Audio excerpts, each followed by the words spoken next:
नमस्कार दोस्तों, स्वागत करती हूँ आप सभी का अपने चैनल वास्तु विजन पर।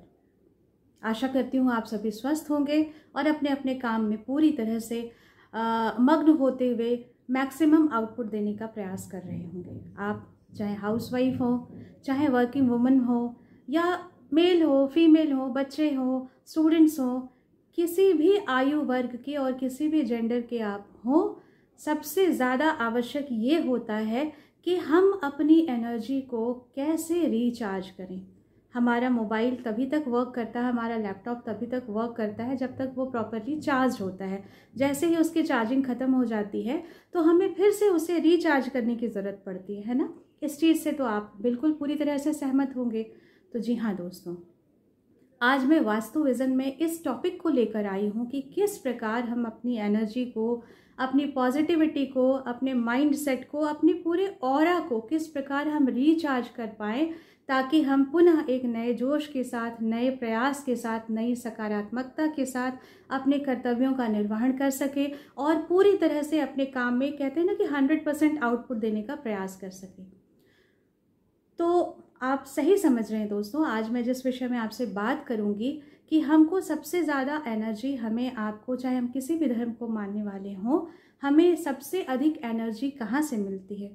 जो हमारी एक सुपर नेचुरल पावर है, जिसे हम ब्रह्म के रूप में मान लें, सगुण ब्रह्म, निर्गुण ब्रह्म, किसी भी स्वरूप में यदि हम माने, पर हमें उनकी कृपा दृष्टि प्राप्त करने का प्रयास हमेशा करते रहना चाहिए। हम करते भी रहते हैं। और इसी के संदर्भ में हमने कल एक बात बताई थी आपसे पिछले अपने वीडियो में कि हमारी पूजा जो है, हमारे पूजा स्थान की दिशा कौन सी होनी चाहिए। इस विषय में तो हमने डिस्कशन कर लिया। मैक्सिमम लोग जानते हैं कि ईशान कोण में बनाया जाता है, पर दोस्तों बहुत सारे लोग ऐसे भी हैं जो नहीं जानते हैं कि सही दिशा में अगर प्रयास नहीं किया जाए, सही दिशा में यदि आप सही काम नहीं कर पाए, अगर आपने उचित स्थान नहीं दिया देवी देवताओं को, तो आप जिस मकसद से उनकी प्रतिष्ठा कर रहे हैं या जिस मकसद से उनकी पूजा कर रहे हैं, वो पॉजिटिव नहीं होकर नेगेटिव होने लग जाती है। जैसे एग्जाम्पल दे देती हूँ मैं आपको कि अगर आप मान लो आप बहुत किसी बीमारी से ही अगर आप जूझ रहे हैं, तो उस बीमारी का उपचार किसके पास होगा? डॉक्टर के पास होगा, ऑब्वियस सी बात। लेकिन अगर हम डॉक्टर को छोड़कर किसी ग्रोसर के पास हम चले जाएं, तो क्या हमारी बीमारी का पूरी तरह से इलाज हो पाएगा? नहीं। वो केस बनने के बदले क्या होता है, बिगड़ जाता है। चीज़ें व्यवस्थित होने के बदले वो चीज़ें बिगड़ जाती हैं। उसी प्रकार से हमारे वास्तु में विभिन्न दिशाओं का बहुत अधिक महत्व है। यदि मान लें कि हमने ईशान कोण में अपने पूजा स्थान को, अपने मंदिर को स्थापित नहीं किया और गलती से यदि हमने उसे दक्षिण दिशा की ओर स्थापित कर दिया, तो दक्षिण दिशा क्या होती है? यम की दिशा होती है। तो आप यम को प्रसन्न कर रहे हैं, तो बदले में क्या पाएंगे? यमराज के जो, कहते हैं ना, सबके कार्य क्षेत्र में जो चीज़ें होती हैं हमें वही मिलता है। हमारे हिंदू शास्त्र में, हमारे सनातन धर्म में जो परंपरा कही गई है कि ब्रह्म का स्वरूप एक है, चाहे आप वो माने सगुण या फिर माने निर्गुण, लेकिन उन्होंने इस सत्ता को प्रॉपर रूप से, कहते हैं ना कि एक देश को जब हम पूरी तरह से चलाते हैं तो उसके लिए एक सही सरकार की बहुत आवश्यकता होती है। एक प्रॉपर, एक दिशा निर्देश देने वाला व्यक्ति होना चाहिए। उसी तरह से हमारे, आपके सभी के जीवन में विभिन्न दिशाएं जो हैं वो उतना ही इम्पॉर्टेंट रोल प्ले करती हैं। तो इसी से संबंधित मैंने अपने पिछले वीडियो में आपसे बातें की थी कि ईशान कोण में, और ना हो सके तो प्रॉपर पूर्व दिशा में या फिर आप उत्तर दिशा में ही अपने मंदिर को रखें, वहीं पर आप बैठकर एनर्जी प्राप्त करें। ये तो रही एक बात। एनर्जी कैसे प्राप्त करें? पूजा की विधि क्या होनी चाहिए? पूजा में क्या चीज़ें होनी चाहिए? देखिए, सबसे पहले तो पूजा में सबसे आवश्यक चीज़ क्या है? आपकी श्रद्धा। अगर आप किसी को दिखाने के लिए, अगर आप अपने आप को बहुत बड़ा पंडित या विद्वान या ज्ञानी कहलाने के लिए अगर आप घंटों घंटों पूजा करते हैं और यदि उसमें आपकी श्रद्धा ना हो, तो वो पूजा भगवान स्वीकार नहीं करते हैं। कहते हैं ना कि भगवान तो श्रद्धा के भूखे होते हैं, लेकिन फिर भी हम अपनी श्रद्धा प्रदर्शित तो करें। अगर मान लो किसी को मैंने इनवाइट किया अपने घर में और प्रॉपर तरीके से वो बड़े प्रेम से हमारे घर आए, लेकिन हम क्या करें? अगर उनका स्वागत सत्कार नहीं करें तो क्या वो प्रसन्न होंगे? नहीं होंगे ना। यही चीज़ हम अपने देवी देवताओं के बारे में भी सोचें, और जिनसे हमें मैक्सिमम एनर्जी प्राप्त होती है, जिससे हमें सर्वाधिक सकारात्मकता प्राप्त होती है, ऐसे हमारे इष्ट देव को प्रसन्न करने के लिए हमें किन चीज़ों की आवश्यकता होती है और वो कम से कम साधन में कैसे हम अपनी पूजा को व्यवस्थित रूप से एक आकार प्रदान कर पाएं। इसी मुद्दे को आज मैं आपके साथ एक तार्किक रूप में प्रस्तुत करने का प्रयास कर रही हूँ। देखिए दोस्तों, कहते हैं ना, क्षितिजल पावक गगन समीरा पंच रचितिया अधम शरीरा। तुलसीदास जी ने कहा है अपने रामचरितमानस में। ब्रह्मांड की रचना जो भी हुई है, जितने संतों ने, हमारे ग्रंथों ने इस चीज़ों को माना है कि क्षिति जल पावक गगन समीरा, आकाश जल वायु अग्नि, ये सारे, और पृथ्वी, ये जो 5 तत्व हैं, इन तत्वों को मिलाकर ही ब्रह्मांड की रचना हुई है। इन तत्वों को मिलाकर ही हमारे शरीर की भी रचना हुई है। और हम पूजा करते हैं तो अपने सोल को, अपने माइंड को, अपनी बॉडी को, हर चीज़ को प्योर करने की कोशिश करते हैं। इसीलिए इन 5 तत्वों का आपके पूजा स्थान में होना बहुत ही आवश्यक है। यदि आप चाहते हैं कि आपके शरीर में, मन में प्रॉपर ट्यूनिंग बनी रहे, आपका माइंड हेल्दी हो और आपकी बॉडी भी हेल्दी रहे, तो आप जब पूजा करते हैं तो इन 5 चीज़ों का आप विशेष ध्यान दें। कौन कौन सी चीज़ें? आकाश, जल, वायु, अग्नि और पृथ्वी। ये 5 तत्व जो हैं वो आपके पूजा स्थान में जाने अनजाने मौजूद होते हैं। अब आप पूछेंगे कैसे? देखिए, यदि हम भगवान के साकार रूप की पूजा करते हैं तो पृथ्वी तत्व हो गया। यदि हम पार्थिव रूप से उनकी पूजा करते हैं, पृथ्वी तत्व हो गया। जल, जब हम कलश में जल भर कर रखते हैं, भगवान को अर्पण करते हैं, तो वो जल तत्व हो गया।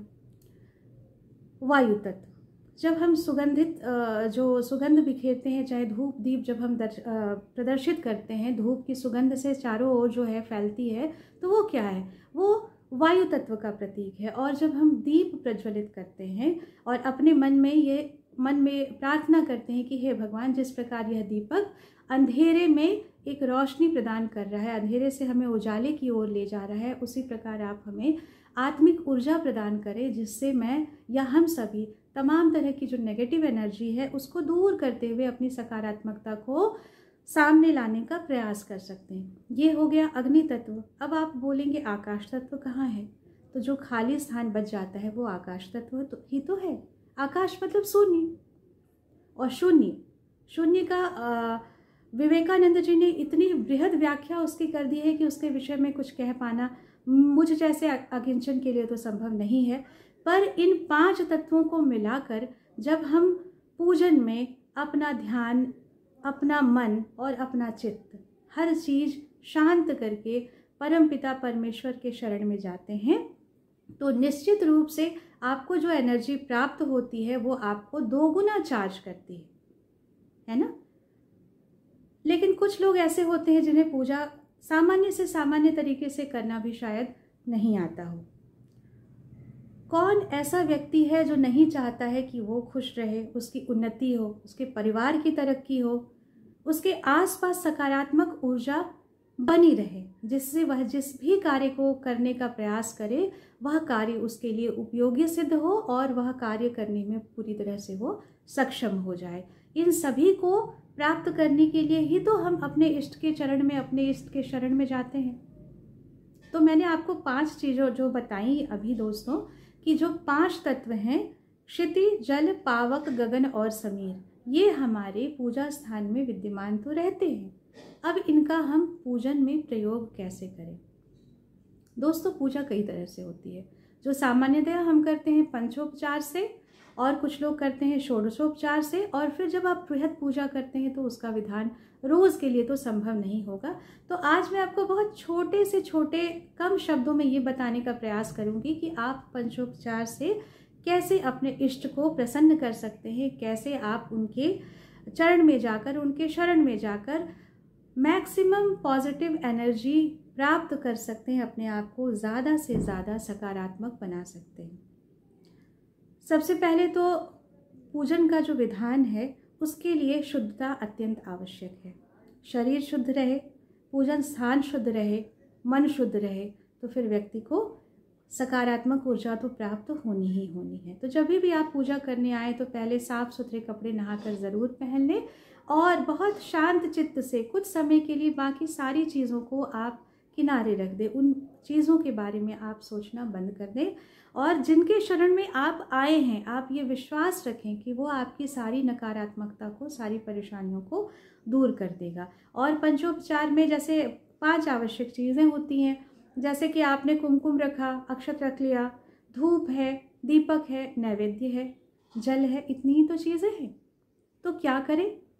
तो सबसे पहले आप भगवान को स्नान करवाने के पश्चात, या हम स्नान अगर डेली नहीं करवा रहे हैं तो वहाँ पे हम साफ़ सुथरा जब कर लें अपने को भी और भगवान को भी, तो सबसे पहले हम क्या करें कि भगवान को चंदन लगाएं या कुमकुम लगाएं या रोली लगाएं।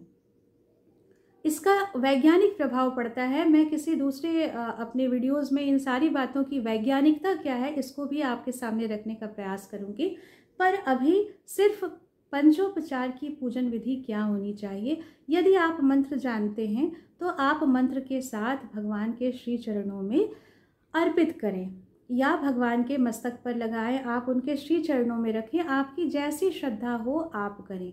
अब आपने कुमकुम लगा दिया, रोली लगा दी या चंदन लगा दिया, उसके बाद अक्षत।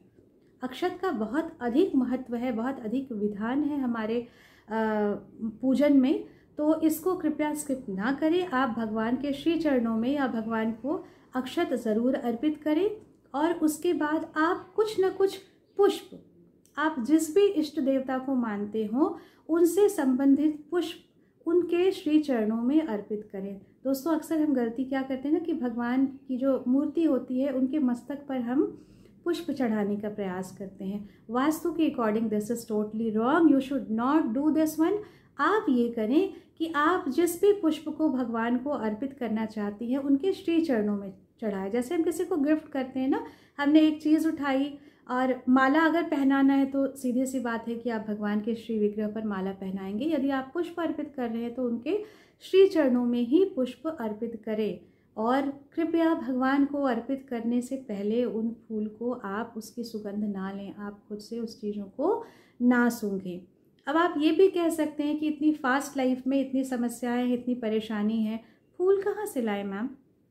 बहुत सामान्य सी चीज़ है, मानसिक आप आह्वान कर लीजिए। जिस चीज़ की उपलब्धि हमारे पास नहीं है, जो चीज़ हमारे पास उपलब्ध नहीं है, उसका हम मानसिक रूप से एक ध्यान में रखें कि मान लीजिए मैं माता लक्ष्मी के श्री चरणों में कमल अर्पित कर रही हूँ, तो मैंने ध्यान किया कि हे माँ, मेरे पास बहुत सुंदर सा, आप मन में सोचिए कि बहुत सुंदर सा कमल है, लाल खिला कमल है या स्वर्ण कमल है, जिस भी तरह से आप सोचना चाहें, क्योंकि ये आपकी स्वयं की मर्जी है। आप मन में रखें और ध्यान करें कि आप माता के श्री चरणों में अर्पित कर रही हैं। तो ये भी एक प्रकार है अपनी चीज़ों को अर्पित करने का। आपने पुष्प दिया, उसके बाद आप धूप का दर्शन कराएं।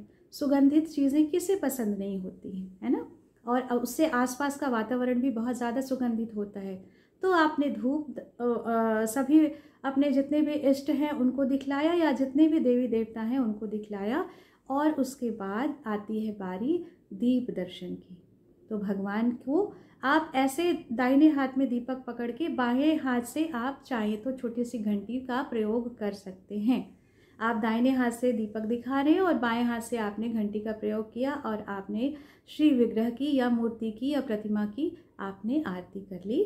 और तत्पश्चात आप भगवान के श्री चरणों में आप नैवेद्य अर्पित करें। आप जो भी चीज़ नैवेद्य के रूप में देना चाहते हैं भगवान को, वो स्वीकार्य होता है, बशर्ते कि आपकी श्रद्धा पूरी होनी चाहिए। क्योंकि भगवान तो इतने बड़े हैं, भगवान को तो किसी सीमा में बांधा ही नहीं जा सकता। हमारी और आपकी औकात क्या है, हमारा और आपका अस्तित्व क्या है कि हम भगवान को कुछ अर्पित कर सके। यदि हम भगवान को भोग लगाना चाहते हैं तो भोग के स्वरूप में एक इलायची दाना भी अगर आप भगवान के श्री चरणों के सामने आप रखते हैं और हाथ जोड़ते हैं कि प्रभु स्वीकार करो, तो निश्चित रूप से आपकी पूजा को भगवान स्वीकार करते हैं। भगवान भाव के भूखे होते हैं, भगवान सामग्रियों के भूखे नहीं होते हैं। हम उनसे मांगने वाले हैं, वो तो हमें देने वाले हैं। तो ये जब आपने 5 चीज़ें कर ली तो आप हाथ जोड़कर, ये पंचोपचार विधि मैंने आपको बताई, उसके बाद आप हाथ जोड़कर भगवान से मन ही मन क्षमा याचना कर लें। क्योंकि जाने अनजाने हम जीवन में कई गलतियां करते हैं, कुछ पर हम जानते हुए भी वो गलतियां हमसे हो जाती हैं और कुछ अनजाने में हो जाती हैं। तो क्षमा प्रार्थना अवश्य करें और तत्पश्चात संपूर्ण जो आपका जो वो पूजा स्थान है उसकी आप एक बार फिर से आरती करें और अपने पूरे घर में एक बार आप आरती ज़रूर दिखा लें। यदि आप मान लीजिए आपके पास समय बहुत कम है तो आप हर दिशाओं में जाकर आरती नहीं दिखा रहे हैं, तो आप अपने स्थान पर खड़े हो जाएं और या तो 1 परिक्रमा या तो 3 परिक्रमा अपने स्थान में ही खड़े होके कर ले। और सभी जितने भी विश्व के देवी देवता हैं सभी आपकी पूजा से, आपकी आरती से बहुत प्रसन्न होंगे। तो आशा करती हूँ दोस्तों कि मेरी ये बातें आपके ज़रूर काम की है। देखिए, अगर हमको रिचार्ज होना है तो हमें किसी न किसी परम सत्ता के सामने तो नतमस्तक होना ही होगा। और देने वाला अगर मांगना ही है ना, तो किसी इंसान से क्यों मांगे, मांगना ही है तो भगवान से क्यों ना मांगे, जो हर चीज़ का ज्ञाता है, जो सर्वज्ञ है और जिसने हमारे लिए केवल अच्छा सोचा है। हम हैं जो उनके किए को भी पता नहीं बिगाड़ने का प्रयास कर रहे हैं, तभी तो ये प्राकृतिक आपदाएं जो है हमें और आपको परेशान कर रही हैं ना। तो क्यों ना हम एक पॉजिटिव वाइब्स के साथ, एक सकारात्मक सोच के साथ, एक अच्छी भावना के साथ, शुद्ध अंतःकरण से भगवान के श्री चरणों में कुछ सेकंड्स, कुछ मिनट्स ही बिताएं। आप देखेंगे लगातार यदि आपने अपनी आदत में इस चीज़ को शुमार कर लिया तो आप किसी भी सफलता के मोहताज नहीं रहेंगे। आपकी दिनों दिन उन्नति तो होगी ही होगी, साथ ही साथ अपने आसपास भी आप सकारात्मकता को बिखेरेंगे और अपने ही नहीं अपनी पूरी फैमिली को भी एनर्जाइज करेंगे। कहते हैं ना, लोग घरों को बंधवाते हैं, ये सबसे सूक्ष्म तरीका है घर को बांधने का। यदि आपका जो पूजा स्थान है अगर वो जागृत है तो उससे ज़्यादा शुद्ध स्थान कोई हो ही नहीं सकता है। वहाँ सबसे ज़्यादा पॉजिटिव एनर्जी वास करती है।